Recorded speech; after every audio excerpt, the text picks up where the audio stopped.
Welcome dear student, welcome to NCF with Rajesh sir. Students, trigonometry की class हम लोग की चल रही थी और अब हम लोग 19th लेक्चर पे आ गए हैं, मतलब 19वां लेक्चर चल रहा है आपका। और अब हम कुछ नए कॉन्सेप्ट्स पे बेस्ड क्वेश्चन सीखेंगे, ठीक है। इसके पहले हम लोग क्या कर रहे थे, जितने भी फार्मूले बेस्ड थे क्वेश्चन, वो अप्रोक्स जितने फार्मूले थे मैंने सभी पे 2-2, 3-3, 4-4, 5-5, मतलब जैसे जैसे हो सकते थे कॉन्सेप्चुअल बेस्ड मैंने वैसे करा दिए हैं क्वेश्चन। फिर भी अगर आपको लग रहा है बच्चों कि कुछ और क्वेश्चन कराने चाहिए तो वो क्वेश्चंस को मेरे पास सेंड कर दीजिए, मैं वो क्वेश्चन करा दूंगा। या तो फिर बता सकते हैं कि सर ये क्वेश्चन इसी चीज से करा दीजिए, तब भी मैं करा दूंगा, ठीक है। तो आज इस वीडियो में बच्चों कुछ हम नए चीज सीखेंगे, मतलब कुछ नए तरह के क्वेश्चन है। और एक क्वेश्चन मैं आपको करने के लिए दूंगा, 2 क्वेश्चन मैं आपको लगाऊंगा, ठीक है। तो उसको जानने के लिए पहले एक अनाउंसमेंट है जो कि नए स्टूडेंट्स के लिए है, जो पहली बार इस वीडियो को देख रहे हैं। वो क्या करें कि इस वीडियो को यहीं पे पॉज करके नीचे लिखा हुआ है एनसीएफ विद राजेश सर, वहां पे क्लिक करके चैनल पे हमारे चले जाएं। और चैनल पे क्यों जाएं, तो उसका फायदा ये है बच्चों कि अब जब जाओगे तो होम वीडियो, फिर उसके बाद में प्लेलिस्ट का बटन होगा, वहां पे आप टैप करेंगे तो आपको पूरी प्लेलिस्ट में ट्रिगोनोमेट्री आपको दिख जाएगी। और ट्रिगोनोमेट्री में जो पिछले 18 लेक्चर हुए हैं वो आपको एक लाइन बाय लाइन एक ऑर्डर में मिलेंगे, ठीक है। पहला फायदा ये होगा। दूसरा फायदा बच्चों ये होगा आपको कि बाद में जब आप प्लेलिस्ट के थोड़ा सा नीचे आएंगे तो आप देखेंगे कि सेट थ्योरी के भी प्लेलिस्ट बनी हुई है, रिलेशन फंक्शन का भी प्लेलिस्ट बना हुआ है। और उसमें पूरी सारी चीजें जब आप ओपन करके देखोगे तो सारी के सारे लेक्चर, मतलब जितना सिलेबस है सब पे लेक्चर बनाया गया है, सब पे क्वेश्चन कराया गया है, सबके कॉन्सेप्ट समझाया गया है। और खासा ये ध्यान रखा गया है जो कि जो समझाने की जो लेवल है, ठीक है, समझाने की जो आर्ट है वो आपके समझने लायक हो, मतलब नॉर्मल लैंग्वेज का यूज किया गया है जैसे हम लोग क्लासेस में अपने ऑफलाइन करते हैं, ठीक है। तो प्लीज एक बार सारे वीडियोस को देखिएगा। अगर तब भी नहीं समझ में आता है तो फिर छोड़ दीजिएगा। लेकिन अगर आपको सारे वीडियोस देखने के बाद और कॉन्सेप्ट और न्यूमेरिकल को देखने के बाद लगता है कि नहीं यहाँ पे मुझे आने से, विजिट करने से फायदा हुआ है, तो आप दूसरों को भी जरूर रिकमेंड करेना, यही मैं आपसे कहना चाहता हूँ। चलिए तो वीडियो को स्टार्ट करते हैं और कुछ क्वेश्चन और करते हैं। उसके पहले आपको क्या करना है कि पेन और पेपर ले लीजिएगा, ठीक है। क्यों लेंगे, इससे फायदा होगा कि मेरे साथ साथ क्वेश्चन करते चलेंगे तो बाद में वो क्वेश्चन आपको, अभी जैसे 10% आया तो बाद में वो आपको 70 to 80% आ जाएगा जब आप उसको दोबारा से करेंगे। ऐसे केवल वीडियो देखेंगे तो पहले भी 0% था और वीडियो को देखने के बाद भी 0% ही रहेगा। तो प्लीज पेन और पेपर के साथ बैठिए। चलिए आइए शुरू करते हैं लेक्चर को। तो पहला क्वेश्चन कह रहा है बच्चों कि cos x equal to -1/2 x belong, देखिए ये क्या है, सेट थ्योरी का मैंने नोटेशन यूज कर लिया क्योंकि हम सेट थ्योरी में पढ़े हैं। यक्स किस क्वाड्रेंट में है बच्चों, थर्ड क्वाड्रेंट में। तो पूछ रहा है अदर ट्रिग्नोमेट्रिक रेशियो क्या होंगे, तो देखते हैं इसको कैसे बनाया जाए, ठीक। चलिए, तो जब भी बच्चों ऐसे क्वेश्चन दे कि हमको दिया है सोल्यूशन, पहला हम कर रहे हैं बच्चों cos x इक्वल टू कितना दिया है, -1/2, ठीक। तो अभी हम क्या करेंगे कि साइन बाद छोड़ देते हैं, ठीक है, साइन हम बाद में डिस्कस कर लेंगे, क्यों आ रहा है, कैसे, क्या है ये। अब बच्चों अदर ट्रिग्नोमेट्रिक रेशियो का ये मतलब है कि हमको साइन एक्स पता करना है, टेन एक्स पता करना है, कॉट एक्स पता करना है, सेक एक्स। तो ये तो बहुत आसान है सर, ये तो मैंने 10th में किया है। लेकिन बच्चों 10th में ये चीज नहीं जोड़ी गई थी आपकी, यहाँ पे ये चीज जोड़ा गया है थर्ड क्वाड्रेंट, तो इसका कुछ ना कुछ मतलब तो होगा ही ना। तो पहले हम 10 के प्रोसीजर से पूरा ये सब पांचों बना लेंगे, फिर साइन का देखा जाएगा हालचाल। तो हमको पता है कि कॉस क्या होता है, जल्दी जल्दी बना लीजिए। बेस होता है अपान हाइपोटेनस, तो ये कितना हो जाएगा बच्चों, 1 हो जाएगा, क्लियर है। 1 नहीं होगा, √3 हो जाएगा, ठीक है, 4 में से जाएगा √3, ठीक। अब हमको पता है कि साइन क्या होता है, साइन होता है परपेंडिकुलर अपान हाइपोटेनस, ठीक कर दिया। कॉस दिया ही है, टेन आ जाएंगे, टेन क्या होता है परपेंडिकुलर अपान बेस, ठीक है, हो गया। फिर कॉट क्या होता है, कॉट होता है बेस अपान परपेंडिकुलर, लिख दिया। फिर सेक क्या होता है, सेक होता है हाइपोटेनस अपान बेस, ठीक है। फिर क्या है कोसेक, क्या होता है कोसेक होता है आपका हाइपोटेनस अपान परपेंडिकुलर, ठीक है बच्चों। ये आपका 10th के फॉर्मेट पे मैंने कर दिया, ठीक है, बहुत आसान था, ये तो क्वेश्चन बहुत ही आसान था। अब आएगा ये जो इतना दिया है कि यक्स थर्ड क्वाड्रेंट में है, उसका क्या मतलब है। तो जो बच्चे हमारा जो ट्रिग्नोमेट्रिक एंगल बनाने की क्लास देखे होंगे कि कोई भी ट्रिग्नोमेट्रिक एंगल कैसे बनाएंगे, वहां पे ये सीखे होंगे कि क्वाड्रेंट का क्या मतलब है। फिर भी जो हमारे नए बच्चे हैं मैं उन्हें बताना चाहूंगा कि इसका यहाँ पे क्या मतलब है। तो बच्चों देखिए, ऐसे अगर आप दो लाइनें खींचते हैं तो ये हो गया फर्स्ट क्वाड्रेंट, ये हो गया सेकंड क्वाड्रेंट, ये हो गया थर्ड क्वाड्रेंट, ये क्या हो गया फोर्थ क्वाड्रेंट। फर्स्ट क्वाड्रेंट में बच्चों सभी ट्रिग्नोमेट्रिक रेशियो जो छाओ के छाओ हैं वो क्या होते हैं आपके प्लस होते हैं, और सेकंड क्वाड्रेंट में साइन और उसका रेसिप्रोकल प्लस होता है, बाकी सारे के सारे क्या होते हैं माइनस होते हैं। थर्ड क्वाड्रेंट में बच्चों tan प्लस होता है और उसका रेसिप्रोकल प्लस होता है, बाकी के बाकी क्या होंगे निगेटिव होंगे। फोर्थ में cos प्लस होता है और उसका रेसिप्रोकल। ओ अच्छा, ये बात था क्वाड्रेंट का, ये मतलब है। तो अब देखिए थर्ड क्वाड्रेंट पे कह रहा है तो cos को किस में होना चाहिए था निगेटिव में है, थर्ड क्वाड्रेंट कह रहा है तो साइन को किस में होना चाहिए था निगेटिव में, लगा दिया। ठीक है बच्चों, tan है थर्ड क्वाड्रेंट में क्या होगा प्लस है, cot है थर्ड क्वाड्रेंट में है प्लस है, बाकी दोनों क्या हो जाएंगे माइनस। तो देखा बच्चों, यानी कि पहले इस क्वेश्चन को कैसे प्रोसीड करेंगे, तो पहले माइनस का प्रॉब्लम छोड़ देंगे। ठीक है, पहले हम पाइथागोरस थ्योरम लगा के पांचों ट्रिग्नोमेट्रिक रेशियो इवॉल्व कर लेंगे, फिर जैसा जो क्वाड्रेंट में दिया रहेगा उसको प्लस कर देंगे ट्रिग्नोमेट्रिक रेशियो को, बाकी को क्या कर देंगे हम माइनस कर देंगे। आ गया समझ में, सभी लोगों को क्लियर हो रहा है। तो ये कितना आसान क्वेश्चन था। तो दूसरा वाला बच्चों आप इसी तरह से दूसरा वाला बनाएंगे। यक्स किस में है सेकंड क्वाड्रेंट में, तो यक्स सेकंड क्वाड्रेंट में है तो क्या क्या प्लस होगा बस साइन और कोसेक, बाकी आप लोग बना लोगे। ठीक है, तो अब आते हैं थर्ड क्वेश्चन पे। थर्ड क्वेश्चन बच्चों भी इंपॉर्टेंट है और पूछा जाता है। तो चलिए थर्ड क्वेश्चन रीड कर लीजिए आप, ताकि मैं करा सकूं, ताकि आपको क्वेश्चन तो पहले समझ में आए कि क्या कह रहा है।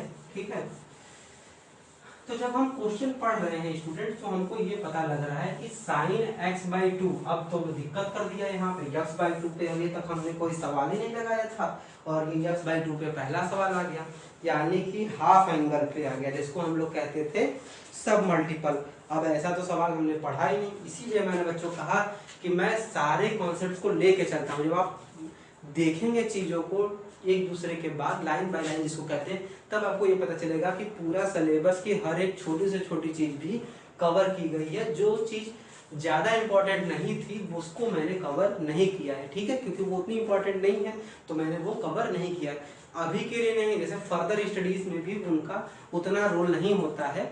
तो उसके लिए जैसे मुझे पता है कि मैंने क्या टॉपिक ड्रॉ किया है, तो वो बाद में उतना पूछा नहीं जाता है इसीलिए। ठीक है, तो चलिए इसको बनाते हैं। तो जब भी देखिए बच्चों यहाँ पे वही दे दिया है, लेकिन अब बाई टू दे दिया है। ठीक है, तो इसको अगर आप इस अप्रोच से लगाओगे तो गलत कर जाओगे, लग ही नहीं पाएगा। हम tan x बना पाएंगे, हम sin x बना पाएंगे, हम sec x बना पाएंगे, हम बाई टू तो बना ही नहीं पाएंगे। तो ऐसे क्वेश्चंस के लिए मैंने कहा था बच्चों कि जब मल्टीपल एंगल का कॉन्सेप्ट बताया था तो बताया था कि cos को लिखा जा सकता है किसमें tan में।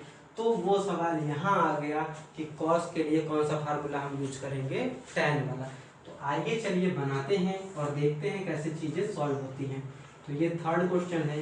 तो cos यहाँ भी बच्चों क्या करना है, केवल न्यूमेरिकल वैल्यू लेना है कि क्वाड्रेंट का मतलब क्या है साइन लगाने के लिए।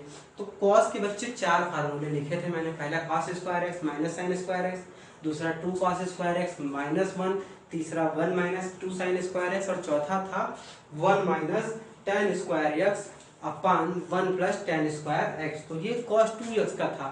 फिर मैंने बताया था फार्मूले वाले लेक्चर में कि अगर cos 2x है तो उस वाले साइड में x होता था। हवा में चीजें नहीं समझ में आ रही है सर, कुछ बच्चे ऐसा भी मन में कह रहे होंगे, तो उनके लिए ये चीज देख लीजिए। थोड़ा सा टाइम लगेगा लेकिन आपकी अंडरस्टैंडिंग डेवलप हो जाएगी और आपको इसमें मजा आएगा। ठीक है, तो अब देखिए यहाँ पे 2x है और यहाँ पे बच्चों कितना है x है। तो सब मल्टीपल एंगल में मैंने बताया था कि अगर यहाँ पे x कर दे, बस यही है, यहाँ पे x कर दे तो बताइए यहाँ पे क्या हाफ नहीं हो जाएगा? क्यों नहीं हो जाएगा? इसी ऊपर वाला ही तो हमने लिखा है, जब यहाँ पे 2 रहता था तो यहाँ पे क्या रहता था 1, और यहाँ पे जब 1 है तो यहाँ पे क्या हो जाएगा हाफ। हाँ, तो हम इसी फार्मूले का यूज करेंगे, और जब हम इस फार्मूले का यूज करेंगे तो हमें दिखाई देगा कि tan x/2 आ जाएगा। तो जब tan x/2 आ जाएगा तो फिर हम पाइथागोरस थ्योरम लगा के sin x/2 और cos x/2 भी आसानी से बना सकते हैं। तो रास्ता कैसे तय करना है बच्चों समझ में आ रहा है? पहले हम क्या करेंगे कि ये वाला फार्मूला लगाएंगे, इस फार्मूले से tan x/2 की वैल्यू बनाएंगे, फिर वहां से पाइथागोरस से वैल्यू इवेल्युएट कर लेंगे। ठीक, तो चलते हैं लिखते हैं। तो cos x का फार्मूला यही डायरेक्ट लिख लेते हैं, 1 minus ten square x by to, 1 plus ten square x by to, ठीक है, अपान कितना हो जाएगा 1/3। अब क्या है बच्चों, बार बार ten square x by two लिखने में हमको थोड़ी दिक्कत हो रही है, ठीक। तो सर जी आपके लिए उपाय भी है, आप इसको कुछ मान लीजिए। तो टेन एक्स बाई टू को बच्चों हम मान लेते हैं, क्या मान ले, टी मान लेते हैं, ठीक है, टी मान लेते हैं। तो चलिए, तो ये क्या हो गया बच्चों, 1 माइनस टी का स्क्वायर, यहाँ पे क्या हो गया 1 प्लस टी का स्क्वायर इक्वल टू 1/3। कोई दिक्कत बच्चों? अब क्या आप क्रॉस मल्टीप्लाई करके टी की वैल्यू नहीं बना सकते हैं? क्यों नहीं बना सकते हैं? तो चलिए किस बात की देर है, आप क्या करिए, वीडियो पॉज करिए और तुरंत वीडियो से पहले क्वेश्चन को बना डालिए। बाकी बच्चे यहाँ पे देखें, तो क्या करेंगे, क्रॉस मल्टीप्लाई करेंगे तो कितना हो जाएगा 3 minus 3t square equal to 1 plus t square, इसको इधर भेजते हैं 4t स्क्वायर इक्वल टू, और इसको इधर भेजते हैं तो 3 माइनस 1, तो 4t स्क्वायर इक्वल टू कितना हो गया 2, तो t स्क्वायर इक्वल टू कितना हो गया 1/2। तो t की वैल्यू बच्चों कितनी हो गई, प्लस माइनस अंडर रूट 1/2, ठीक है। तो अब बच्चों यहाँ पे तो प्रॉब्लम कर दिया, t की वैल्यू चले रख लेते हैं, फिर देखते हैं क्या प्रॉब्लम किया है। ये वैल्यू आ रही है, यानी इसको बच्चों हम लिख सकते हैं कि tan x बाई टू एक बार प्लस में 1/√2 होगा और tan x बाई टू एक बार क्या होगा, माइनस में 1/√2 होगा। तो अब क्या कौन सी वैल्यू लेंगे बच्चों? कुछ बच्चे कहेंगे सर दोनों ले लीजिए, कुछ कहेंगे एक ले लीजिए। तो उसके डाउट को, ये डाउट क्लियर करने के लिए बच्चों ही हमें क्वाड्रेंट दिया हुआ है, ठीक है। तो क्वाड्रेंट क्या कह रहा है, x किस क्वाड्रेंट में है, थर्ड क्वाड्रेंट में। और जस्ट अभी हमने बताया है कि थर्ड क्वाड्रेंट में क्या प्लस रहता है बच्चों, tan और cot। तो क्या हम tan यहाँ पे निकाल पा रहे हैं? यानी कि जब x थर्ड क्वाड्रेंट में है तो tan तो नेगेटिव हो ही नहीं सकता।